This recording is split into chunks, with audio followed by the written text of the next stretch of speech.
નમસ્તે મિત્રો, કેમ છો? મજામાં ને મિત્રો?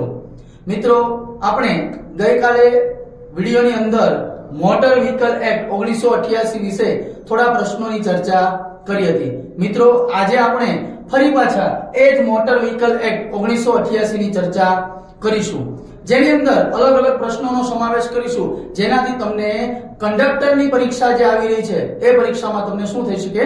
ફાયદો થઈ શકે. તો મિત્રો, હવે આપણે આપણી ચર્ચા એટલે કે આપણે પ્રશ્નો અને પ્રશ્નોત્તરીના જે જવાબ છે એના વિશે થોડી વાતચીત કરીએ. શરૂઆત કરીએ આપણે પ્રશ્નોત્તરીને. પહેલો પ્રશ્ન છે કે નશો કરેલી હાલતમાં ડ્રાઇવિંગ કરવા સબબ કેટલો દંડ કરાય છે? તો મિત્રો, ખરેખર તો આપણે બધા જાણીએ છીએ કે નશો કરીને ડ્રાઇવિંગ કરવું એ ખરેખર જે તે વ્યક્તિ માટે તો હાનિકારક છે જ, પરંતુ સામેવાળી વ્યક્તિ માટે વધારે પડતું હાનિકારક અથવા તો નુકસાનકારક ગણવામાં આવે છે. તો મોટર વ્હીકલ એક્ટ જે છે 1988 એના અનુસંધાને જો કોઈ વ્યક્તિએ નશો કરેલો હોય અને એ વ્યક્તિ ડ્રાઇવિંગ કરતો હોય તો એને ₹10,000 નો દંડ ફટકારવામાં આવે છે. પછીનો પ્રશ્ન નંબર છે આપણો 2 કે લાયસન્સ, આરસી બુક જેવા દસ્તાવેજો ડિજિટલી સાચવવા કાનૂન દ્વારા માન્ય એપ કઈ છે? એટલે કે એક એપ્લિકેશન જે બનાવવામાં આવી છે, જેને સરકાર દ્વારા શું કરવામાં આવી છે? માન્યતા આપવામાં આવી છે, કાયદા દ્વારા માન્યતા આપવામાં આવી છે. એ એપ છે આપણી ડીજી લોકર એપના નામથી ઓળખવામાં આવે છે. અને બીજી વાત કરીએ તો એમ પરિવહન નામથી પણ એને ઓળખવામાં આવે છે. આ એપની અંદર સાચવેલા લાયસન્સ, આરસી બુક વગેરે પોલીસ દ્વારા પણ શું કરવામાં આવે છે? માન્ય રાખવામાં આવે છે. ત્યારબાદ પ્રશ્ન નંબર છે આપણો 3 કે મોટર વ્હીકલ એક્ટ 1988 અન્વયે થર્ડ પાર્ટી એટલે કોને ગણવામાં આવે છે? તો થર્ડ પાર્ટી તરીકે સરકારને ગણવામાં આવે છે, કારણ કે સામેવાળી વ્યક્તિ જેની સાથે અકસ્માત થાય છે, એક પાર્ટી એ થાય છે, બીજી પાર્ટી જેના દ્વારા અકસ્માત થાય છે એ થાય છે. તો થર્ડ પાર્ટી તરીકે કોને ગણવામાં આવે છે? તો થર્ડ પાર્ટી તરીકે સરકારને ગણવામાં આવે છે. ત્યાર પછીનો પ્રશ્ન નંબર છે આપણો 4થો પ્રશ્ન કે ગુજરાત સરકાર દ્વારા ઇમરજન્સી અને અકસ્માત જેવા સમયે ને ધ્યાનમાં રાખીને કઈ સુવિધા લોન્ચ કરવામાં આવી છે? તો સરકાર દ્વારા પ્લેટિનમ અવર 108 ની સુવિધા શરૂ કરવામાં આવી છે. ભાઈ, જ્યારે પણ અકસ્માત થયો હોય, આગ લાગી હોય કે દવાખાનાની ઇમરજન્સી હોય તો એવા સમયગાળા માટે સરકાર દ્વારા 108 ની સુવિધા શરૂ કરેલી છે કે ભાઈ 108 માં ફોન લગાવી અને તમે ઇમરજન્સી અને અકસ્માત જેવા સંજોગોની અંદર સરકાર પાસેથી મદદ માંગી શકો છો. એના પછીનો પ્રશ્ન છે પ્રશ્ન નંબર આપણો 5મો છે અકસ્માતમાં ઘવાયેલા લોકોને કેટલા સમય દરમિયાન અને ક્યાં સુધીની સારવાર વિનામૂલ્યે આપવાનું ગુજરાત સરકારે ઠરાવેલું છે? તો ગુજરાત સરકાર દ્વારા એવું પણ નક્કી કર્યું છે કે માનો કે કોઈ વ્યક્તિનો અકસ્માત થાય છે અને એ અકસ્માતમાં એ ઘવાય છે તો ઘણીવાર સરકાર દ્વારા શું કરવામાં આવે છે ને વિનામૂલ્યે સારવાર આપવામાં આવે છે.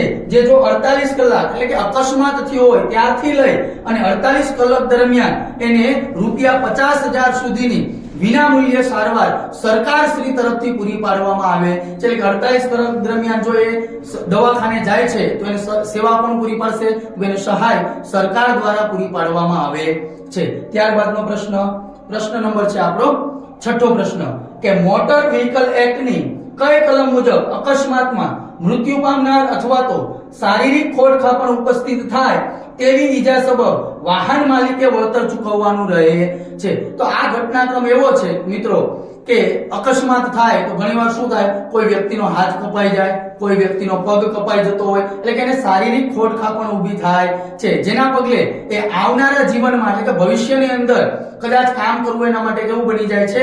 અઘરું પણ બની જતું હોય છે. તો એ સમયે એને એમ કહેવાય કે વળતર ચૂકવવું કેવું થઈ જાય છે?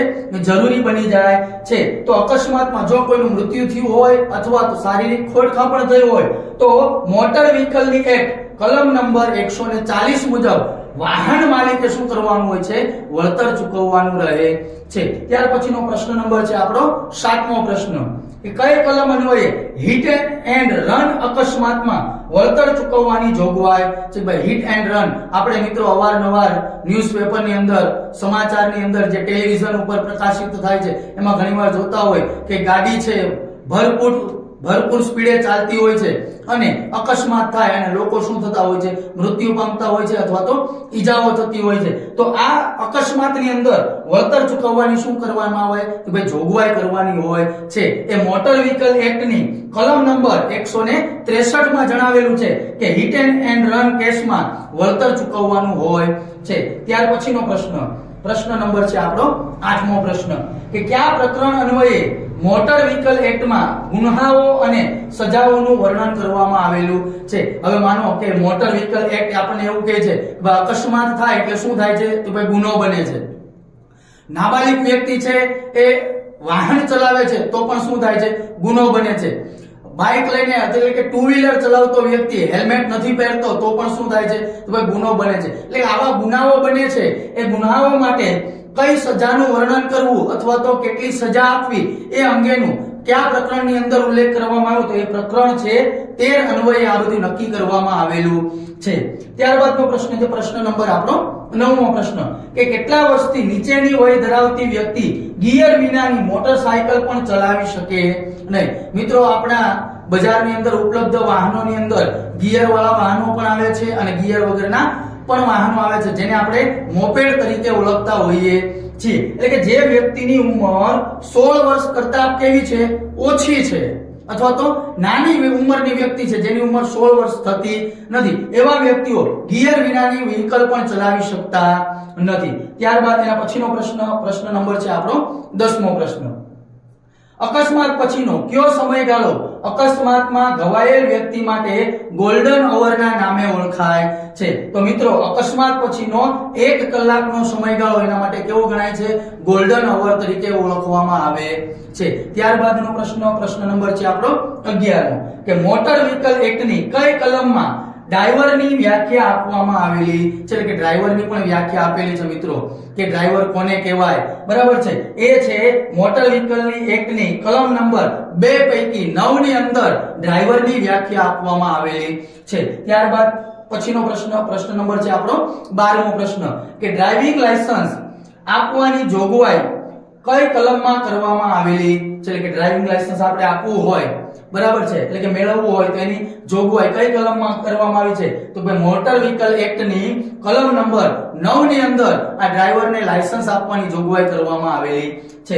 ત્યારબાદ પ્રશ્ન નંબર છે આપણો 13મો પ્રશ્ન કે મોટર વ્હીકલ એક્ટની કઈ કલમ મુજબ નોંધણી વિનાનું વાહન ચલાવવું ગુનો બને છે? હવે જે વાહનનું ખરેખર રજીસ્ટ્રેશન ના થયું હોય અને એ ચલાવતા હોય તો ખરેખર આપણા માટે શું છે, આપણી બેદરકારી સૂચવે છે. એ બદલે આપણો શું ગણાય કે ભાઈ ગુનો ગણવામાં આવે છે.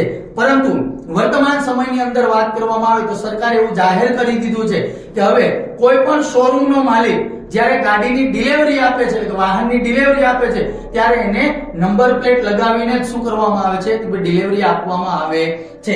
એ કલમ નંબર 192 મુજબ નક્કી કરવામાં આવેલું છે કે ભાઈ જો એની નોંધણી થયેલી ન હોય અને ચલાવતો હોય તો એ શું બને છે, ગુનો બને છે. એટલે કે આપણે હવે નોંધણી થયેલા જ વાહનો આપણને બજારમાં શું થશે, ઉપલબ્ધ થશે. ત્યારબાદનો પ્રશ્ન નંબર છે આપણો 14મો પ્રશ્ન અકસ્માત સ્થળેથી અકસ્માત કરી ભાગી જવું તેને શું કહેવાય છે? મિત્રો અકસ્માત સ્થળે તમે અકસ્માત કરીને ભાગી જાવ છો તે ગણવામાં આવે છે હિટ એન્ડ રન કેસ તરીકે ઓળખવામાં આવે છે. હિટ એન્ડ રન ની આપણે મિત્રો થોડા સમય પહેલા જ હમણાં વાત કરી કે અવારનવાર કિસ્સાઓ આપણે ન્યૂઝપેપરની અંદર અથવા તો સમાચારની અંદર સાંભળતા હોઈએ છીએ. એટલે કે જો કોઈ અકસ્માત કરીને નાસી જાય તેને શું કહેશું આપણે, હિટ એન્ડ રન કેસ કહેવામાં આવે છે. ત્યારબાદનો પ્રશ્ન નંબર છે આપણો 15મો કે ફૂટપાથ વિનાના રોડ પર રાહદારીએ કઈ બાજુએ ચાલવું જોઈએ? એટલે કે જ્યાં ફૂટપાથ નથી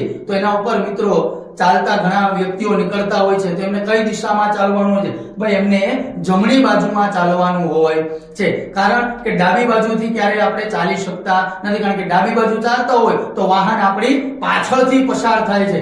એટલા માટે કઈ બાજુથી ચાલવું જોઈએ આપણે? જમણી બાજુથી. એટલે કે સામેથી આવતું વાહન આપણે શું કરી શકીએ, સ્પષ્ટ જોઈ શકીએ. જો પાછળથી વાહન આવતું હોય તો આપણે પાછળના વાહનને આપણે જોઈ શકતા નથી. એટલે કઈ બાજુ ચાલવું જોઈએ તો ભાઈ જમણી બાજુ ચાલવું જોઈએ. ત્યાર પછીનો પ્રશ્ન નંબર છે આપણો 16મો પ્રશ્ન કે સામેથી આવતા વાહનને ચાલકે પોતાની કઈ બાજુથી પસાર થવા દેવાનું રહે છે? તો મિત્રો એને પોતાની જમણી બાજુથી પસાર થવા દેવાનું રહે છે, કારણ કે ભારતની અંદર જે વાહનો બનાવવામાં આવ્યા છે, ખાસ કરીને એમાં 4 વ્હીલ છે કે મોટા વાહનો છે, જે લોડિંગ વાહનો તરીકે ઓળખવામાં આવે છે, માલવાહક વાહનો છે, એની અંદર સ્ટેરિંગ છે એ આપણું જમણી બાજુની તરફ આપેલું છે. કઈ બાજુ આપેલું છે? જમણી બાજુની. અને આપણે નિયમ પણ એવો છે કે વાહન હંમેશા આપણે આપણી પોતાની ડાબી બાજુ ચલાવવું જોઈએ, એટલે કે રસ્તાની ડાબી બાજુ ચલાવશું તો સામેથી આવતું વાહન જે પસાર થાય છે એ આપણી કઈ બાજુથી પસાર થશે? તો ભાઈ જમણી બાજુથી પસાર થશે. પછીનો પ્રશ્ન છે, પ્રશ્ન નંબર આપણો 17મો છે કે લર્નિંગ લાયસન્સની મુદત કેટલા માસની હોય છે? ભાઈ લર્નિંગ લાયસન્સની મુદત 6 માસની, એટલે કે જ્યારે આપણને લર્નિંગ લાયસન્સ એટલે કે બાઇક ચલાવવાનું શીખવા માટેનું લાયસન્સ પ્રાપ્ત થઈ જાય છે એ 6 માસ સુધી વેલિડ ગણાય છે. એટલે કે 6 માસની અંદર આપણે પાકા લાયસન્સની શું કરવાની હતી? ભાઈ કાર્યવાહી કરી દેવાની હોય છે. 6 માસ પછી એ લાયસન્સ કેવું થઈ જાય છે? એક્સપાયર થઈ જાય છે. એના પછીનો પ્રશ્ન છે આપણો પ્રશ્ન નંબર 18મો કે હંગામી પરમિટની જોગવાઈ કઈ કલમમાં કરવામાં આવી છે? એટલે કે ભાઈ કલમ નંબર 87 માં હંગામી પરમિટ એટલે કે કામ ચલાઉ પરમિટ. કોઈ પણ વાહન હોય, કોઈ પણ સ્ટોપ કેરેજ હોય, એ જે કાંઈ પણ છે એની જે હંગામી પરમિટ છે એ આપણે કલમ નંબર 87 માં એવું જણાવ્યું છે કે ભાઈ હંગામી પરમિટ શું કરવામાં આવે? કે ભાઈ આપવામાં આવે છે. ત્યારબાદ પછીનો પ્રશ્ન છે પ્રશ્ન નંબર આપણો 19મો કે મોટર વ્હીકલ એક્ટની કઈ કલમ મુજબ વાહનની વજન મર્યાદા એટલે કે લોડ મુકર્રર કરવામાં આવ્યો છે? તો એ છે કલમ નંબર 113 મુજબ નક્કી કરવામાં આવ્યો કે ભાઈ આ વાહનની અંદર આટલું જ વજન શું કરવામાં આવશે? વહન કરી શકાશે. ખાસ કરીને આપણે ટ્રક છે, ટ્રેલરો છે, મોટા મોટા કન્ટેનર ટ્રકો છે, આ બધા જ ટ્રકો માટે આ લોડ મુકર્રર કરવો કેવો છે?